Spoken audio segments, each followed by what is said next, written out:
Hello everyone, আশা করছি তোমরা সকলে খুব ভালো আছো আর আমিও খুব ভালো আছি। তো অনেকদিন পর আবারও চলে এসেছি একটা মিনি ব্লগ নিয়ে। তো এই যে এখন আমি রেডি হয়ে নিয়েছি আর একটু যাবো হচ্ছে বাপের বাড়ি। শরীরটা খুব একটা ভালো নেই, তাই মুখটা এরকম পাড়া হয়ে আছে।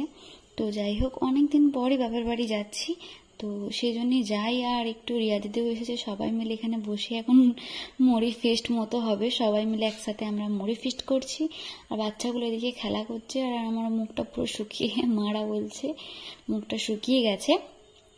তো যাই হোক, এদিক থেকে বাবাও চলে এসেছে, বাবা বসে আছে। এদিক থেকে বৌদি এখন চপ, মুড়ি, চানাচুর সমস্ত কিছু দিয়ে লঙ্কা টঙ্কা দিয়ে বৌদি এখন মাখাচ্ছে আমতেল দিয়ে। আর এদিকে আমাদের ভালো ছেলেটা এখানে চুপটি করে বসে আছে। তো যাই হোক, ওকে আমি বলছিলাম যে কিরে কথা বল, ও এখন মুড়ি খাবে। তো যাই হোক, অনেকদিন পর আবার একটা ভিডিও নিয়ে আসছি, মাঝখানটা একটু গ্যাপ হয়ে গেছিলো। আজকের বাড়ির ভিডিওটা খুব শর্টই হয়েছে, বেশি কিছু ভিডিও করতে পারিনি, কারণ ওই মুড়ি খাওয়ার, ওই বসে বসে গল্প করা, চা খাওয়া ছাড়া সেরকম কিছু একটা হয়নি। তারপর ফাইনালি মুড়ি খাওয়া স্টার্ট করে দিলাম, সবাই মিলে একসাথে জোরদার জমিয়ে গল্প করতে। অনেকদিন এরকম গল্প হয় না, তাই আজকে অনেকদিন পরে বসে বসে গল্প শুরু করলাম। আর এদিক থেকে আমি একটু মুড়ি খেয়ে নিয়েছিলাম। আমার শরীরটা যেহেতু একটু বেশি খুব একটা ভালো ছিল না, তো সেই জন্য আমি খুব একটা বেশি এনজয় করতে পারিনি। ওই মোটামুটি খুব একটা গল্প টল্প করলাম। তারপর এদিকে একটু চা করে নিয়ে এলো।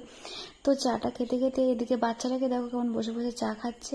তো যাই হোক, ও চা খাক আর আমরা দিক থেকে একটু গল্পও করছিলাম। তারপর খুব তাড়াতাড়ির মতো বাড়ি চলে এসেছিলাম। তো সেদিনকার মতো ভিডিওটা এইটুকুনি। তো ভাবলাম চল আজকে আমার এখানে যখন হয়েছে, কাল চল আমার বাড়িতে গিয়ে একটু বসিয়ে জমিয়ে আড্ডা করা যাবে। তো সেটাই বললো, ঠিক আছে বু, কাল তাহলে তোদের বাড়ি যাবো। এদিক থেকে বুনপা আমার আমাকে প্রণাম করছিল, আগে প্রণামটা করে নিয়েছে, কিন্তু তখন আমার ভিডিওটা অন ছিল না বলে আমার আর তোলা হয়নি। তো যাই হোক, এখন আমি তুলছি। তো এই যে ফাইনালি আমার বাড়ির দিন এটা। আমি এখন ওরা আসবে বলে আমি রেডি হয়ে ম্যারিনেট করে রেখেই দিয়েছিলাম চিকেনটা, যে ওরা এলেই গরম গরম ওদেরকে ভেজে দেবো।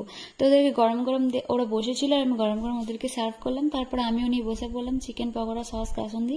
তারপর ওরা একটু চলে এলো আমার রুমে, তারপর বসে বসে একটু জোরদার গল্প শুরু করে দিয়েছিলাম। দিক থেকে বাচ্চাদেরও তো খুব মজা পাচ্ছিল।